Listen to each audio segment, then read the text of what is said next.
Setiap kota memiliki denyut nadi. Di kota ini, nadi itu berdetak di jalan-jalan.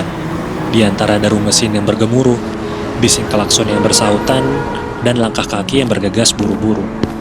Inilah Balikpapan, kota industri yang tumbuh di pinggir laut Kalimantan.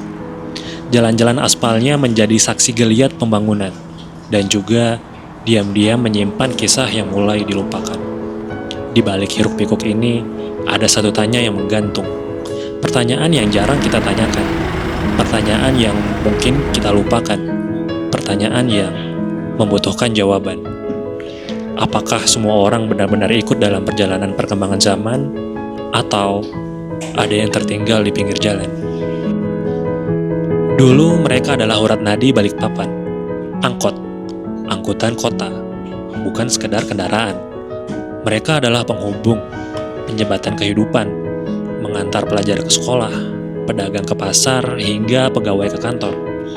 Dari pagi buta hingga larut malam, mereka menyusuri jalan-jalan kota dengan peluh dan kesabaran. Tanpa jadwal, tanpa teknologi, tapi dengan satu alasan, membawa orang-orang sampai ke tujuan.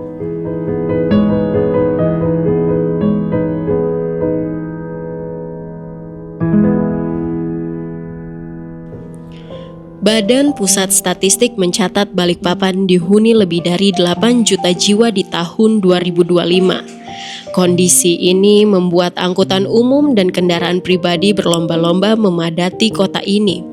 Sebagaimana zaman tidak pernah tinggal diam. Ia melaju cepat, kadang juga terlalu cepat. Satu demi satu transportasi baru mulai meramaikan aspal kota. Dari pertumbuhan penduduk sampai membludaknya pendatang yang merantau ke kota yang dijanjikan akan menjadi ibu kota baru. Mereka datang mengambil banyak pekerjaan dan juga ruas jalan. Motor pribadi semakin murah, mobil cicilan semakin mudah. Taksi online datang membawa kenyamanan, ojek online menjanjikan kecepatan. Tepat pada tanggal 4 Juli 2024, kota ini berkenalan dengan Balikpapan City Trans atau yang biasa dipanggil dengan Bacitra. Sebuah representasi dari wajah baru Balikpapan, katanya. Modern, digital, dan efisien. Layanannya berbasis aplikasi, sistem pembayarannya dengan kartu uang elektronik. Haltenya permanen, dilengkapi kamera CCTV dan jadwalnya juga terintegrasi. Aman, nyaman, dan terpercaya. Balikpapan tak lagi sekedar kota minyak. Kini ia sedang bersolek menjadi penyangga ibu kota baru, IKN Nusantara. Modernisasi dianggap sebagai keharusan, dan sektor transportasi adalah salah satu punggung utama perubahan itu. Namun, persaingan ini tidak selalu adil, sebab angkot tidak memiliki aplikasi, tidak ada sistem pelacakan GPS, tidak ada manajemen terpusat, dan berbagai macam fitur terdepan yang dimiliki Bacitra. Maka angkot tak hanya bersaing dengan bus dan aplikasi. Mereka juga bersaing dalam antrean panjang yang menentukan apakah hari itu mereka bisa jalan atau hanya pulang dengan tangan kosong. Yang mereka punya hanya jalan dan waktu. Walaupun sekarang, mereka perlahan kehilangan keduanya. Keberadaan Bacitra pun perlahan-lahan menggeser moda transportasi legenda kota Balikpapan. Dari tahun 2020 hingga 2023, jumlah armada angkot aktif di Balikpapan menurun drastis. Dari 680-an unit, kini tersisa sekitar 417 unit saja. Tentu ini menjadi PR bagi supir angkot. Saingannya dengan kendaraan pribadi mungkin bukan masalah, walaupun jumlahnya tersisa 400-an unit saja. Dengan jumlah Bacitra justru sebaliknya, jumlahnya yang hanya 17 unit justru membuat pendapatan angkot turun hingga 50%. Mereka tersebar dalam 4 rute, menjangkau wilayah-wilayah jauh, sempit, dan susah dilalui kendaraan besar. Dilansir dari kompas.com, besaran tarif Bacitra yang akan diberlakukan adalah sebesar Rp4.500 untuk penumpang dewasa umum dan Rp2.000 untuk penumpang pelajar dan lansia. Nama saya Peri, umur 26 tahun.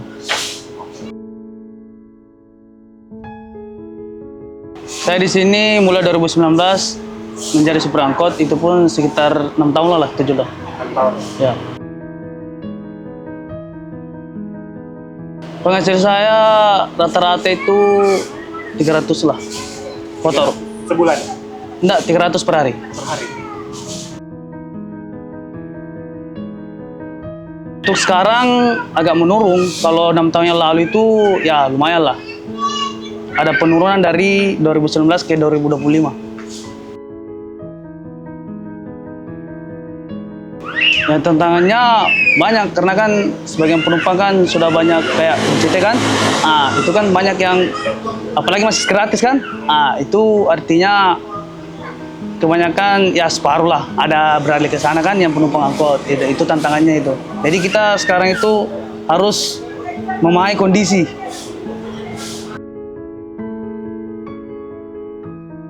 Kalau pendapat saya itu ya artinya untuk saat ini ya mungkin Balikpapan belum bisa hadir kayak gitu BCT karena dari faktor jalanan sama faktor penduduknya belum memadai itu nah. Artinya beda kalau Jakarta itu penduduknya banyak. Jadi artinya itu memang pantas untuk ada BCT. Baru jalurnya itu harus beda sebenarnya. Tapi sekarang kan artinya di Balikpapan ini satu jalur, itu yang bikin kita agak ya belum pantas lah untuk Balikpapan. Kalau harapan kedepannya ya untuk pemerintah artinya benahi dulu jalanannya. Nanti jalanan sudah dibenahi, apabila jalanan sudah dibenahi artinya kualitas penduduk sudah meningkat, banyak kan? Itu baru kita pikirkan apakah perlu kita tambahkan transportasi lain selain angkot kan itu. Dan buat BCT artinya ya bagi saya untuk kisah ini belum bisa hadir. Terima kasih, Mas. Ya. Ada yang menunggu 2 jam tanpa penumpang, ada yang pulang dengan bensin belum terganti, tapi tetap berharap besok akan lebih ramai. Di mata sebagian orang, angkot dianggap tak aman, tak nyaman, tak lagi relevan, terlambat, tidak teratur, dan maaf, bau. Stereotip itu tumbuh liar di masyarakat, dan mereka menentukan pilihan transportasi lain yang dimana angkot bukan salah satunya. Modernisasi memang cepat, tapi tak semuanya punya kecepatan yang sama. Oke, perkenalkan nama saya Taufikur Rahman, umur 40.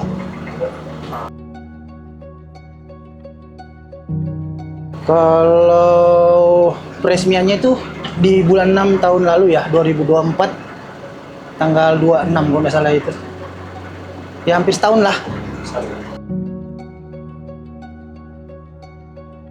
Penghasilan atau pendapatan bisnya atau gaji? Gaji bapaknya? Oh, kita dapat UMR dari pemerintah, tambahan insentif sama kilometer. Di kilometer itu kita dapat 400 lebih perak per kilometernya. Tantangan kita sih banyak, Pak. Terutama kalau di jalan raya kan. Kita kan ini istilahnya kita ini sebagai ini kan pelayanan masyarakat kan.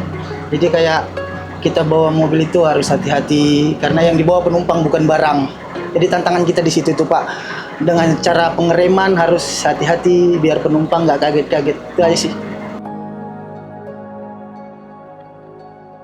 Kalau angkot awal-awalnya aja sih. Kalau selama berjalan ini sudah agak-agak ini sih. Udah agak aman. Ya, sudah sebagian sudah ada yang ini sih respon bagus ke Bacitra. Ya kita berharap buat pemerintah Kota Balikpapan ya. Semoga Bacitra ini bisa berlanjut lah ke depannya. Semoga bisa berlanjut, berjalan lancar lah. Terima kasih, Pak. Siap. Di tengah dominasi kendaraan pribadi di Balikpapan, penambahan moda transportasi seperti Bacitra belum menyelesaikan masalah. Alih-alih menjadi solusi, justru ia bisa menambah persoalan baru. Tidak seperti di Jakarta, di mana Transjakarta efektif mengurai kemacetan parah. Kondisi lalu lintas di Balikpapan belum separah itu dan membutuhkan pendekatan yang lebih tepat. transportasi umum mulai bergerak ke arah formalitas, meninggalkan sistem konvensional yang selama ini menopang kehidupan banyak keluarga. Bukan hanya mereka yang tertinggal, tapi juga kita yang perlahan lupa pada mereka. Empati bukan berarti menolak perubahan, tapi menerima bahwa perubahan yang baik adalah perubahan yang tak meninggalkan siapapun di belakang. Tak semua orang berpaling dari angkot. Meski jumlahnya menurun, masih ada yang tetap setia. Bagi sebagian orang, angkot bukan pilihan terbaik, tapi pilihan yang paling masuk akal. Dekat dari rumah, bisa berhenti di mana saja, dan yang terpenting, sopirnya sudah akrab, saling sapa dan kadang tahu cerita keluarga. Perkenalkan, nama saya Lazarus. Saya berusia 25 tahun. Kebetulan saya bekerja sebagai warehouse. Untuk aktivitas setiap hari, hampir personality hari-harian kerja ya. Karena pulang perginya juga pasti menggunakan transportasi angkot. Yang paling utama itu jarak tempuh ya kebetulan. Karena jarak pekerjaan saya kan cukup lumayan jauh. Contohnya mungkin di daerah Batakan. Untuk kekurangannya angkot untuk saat ini, mungkin untuk masa operasionalnya angkot tersendiri ya, karena beberapa transportasi angkot ini kebanyakan sudah terlihat seperti tidak layak untuk dipergunakan atau layak jalan sebagainya seperti itu. Karena masih minim sekali untuk jarak tempuh jalur-jalur khususnya yang saya untuk operasional untuk pergi bekerja, yang otoritasnya yang bisa dilalui hanya transportasi angkot gitu. Harapan saya di-upgrade mungkin ya dari segi transportasi umumnya, apalagi saya pengguna aktif angkot tersendiri. Dari segi kelayakan lah, setidaknya dari segi properti yang ada di dalam, contohnya aja mungkin kursi duduk, kelayakan seutuhnya bagaimana untuk kenyamanan penumpang itu sendiri, sama tarifnya juga untuk menyesuaikan dari segi kebutuhan konsumen, apalagi pengguna angkot khususnya, ya untuk jarak-jaraknya sesuaikan dengan tarif selayaknya dari pihak pemerintah seperti itu. Bagi mereka, sistem yang terlalu formal kadang justru terasa asing. Angkot, meski tua dan sederhana, adalah ruang sosial yang akrab, bukan sekedar moda transportasi. Nama saya Novi, usia saya 39, pekerjaan menjadi guru atau pendidik ya di tingkat SD. Untuk penggunaan BCT sebenarnya hampir setiap hari ya, karena ini kan alat transportasi baru ya di Balikpapan ya, jadi untuk saya menggunakannya itu dari berpergian ini ya, ke sekolah pagi gitu ya, kemudian kembali lagi ke rumah. Itu sudah berjalan beberapa bulan, dari bulan September kalau nggak salah ya, sampai sekarang. Alasan utamanya pertama sebenarnya karena penasaran. Penasaran model transportasi baru di Balikpapan gitu kan, yang memang dulunya belum ada gitu ya, bentuk bis seperti itu gitu kan ya, dengan memang fitur yang ditunjang dengan digital gitu kan ya, jadi kita bisa tahu keberadaan BCT itu di mana dengan adanya aplikasi Mitra Darat itu. Jadi di situ sih sebenarnya rasa penasaran saya gitu kan ya untuk menggunakan BCT sendiri. Memang sih ada kelebihan dan kekurangannya ya pasti ya. Dari kekurangannya yang selama ini saya rasakan ya, itu ini kan kita kalau mau menaiki BCT itu kan harus ke halte yang itu tempatnya memang ya sudah ditentukan gitu kan ya dari perusahaannya. Jadi nggak nggak bisa sembarang kita mau butuh, misalnya lagi di lokasi mana yang ada di Balikpapan gitu kan ya, mau naik BCT kan nggak bisa langsung sembarangan gitu kan ya, jadi harus ke halte dulu. Dan itu juga tempat haltenya kan lumayan gitu ya jaraknya antara halte satu dengan halte yang lain. Angkot waktu sekolah aja saya gunakan, tapi juga jarang sih sebenarnya. Pastinya membutuhkan alat transportasi gitu kan ya untuk bisa memudahkan mobilisasi dari satu tempat ke tempat yang lain di Balikpapan.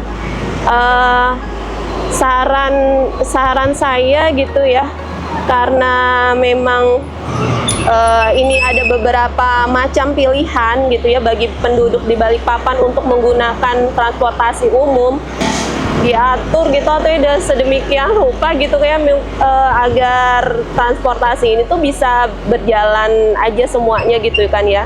Karena kan yang memilih mau menggunakan BCT ataupun angkot gitu ya, angkutan kota itu kan pengguna gitu ya, pengguna atau penduduk sendiri gitu kan ya, sesuai dengan kebutuhan. Satu sisi merasa nyaman dalam kebiasaan lama, sisi lain merasa yakin dalam peraturan baru. Dua dunia yang sama-sama valid dengan kebutuhan yang berbeda, tapi membutuhkan jawaban yang sama. Tiap harinya, para penumpang angkot berjalan dari rumah mereka, melewati gang sempit, melintasi lapangan dan menunggu di pinggir jalan, hanya demi angkot terakhir yang masih melintas di daerahnya. Bukan karena tak tahu cara naik Bacitra, bukan karena tak tahu manfaatnya, tapi karena Bacitra tak pernah lewat di daerah rumahnya, dan rasanya cukup mahal untuk membayar ojek online yang harganya lumayan. Baginya, angkot bukan pilihan, tapi satu-satunya harapan. Kita mungkin tak lagi menoleh ke angkot, terlalu sibuk mengejar waktu, terlalu nyaman dalam sistem yang baru. Namun, di balik kaca buram angkot itu, ada manusia yang berjuang untuk tetap hidup dalam dunia yang bergerak terlalu cepat. Modernisasi tak harus membunuh yang lama. Inovasi seharusnya berjalan beriringan dengan inklusi, agar tak ada yang harus dikorbankan demi kemajuan. Kemajuan adalah keniscayaan, tapi siapa yang menentukan kecepatan langkahnya? Dan lebih penting lagi, siapa yang memastikan tak ada yang tertinggal? Modernisasi bukan tentang siapa yang tercepat, tapi tentang siapa yang tak dilupakan. Jika kota ini terus berlari, apakah kita masih sempat untuk berhenti? Tidak sekedar menoleh siapa yang di belakang, tapi juga memberikan tumpangan pada mereka yang tertinggal.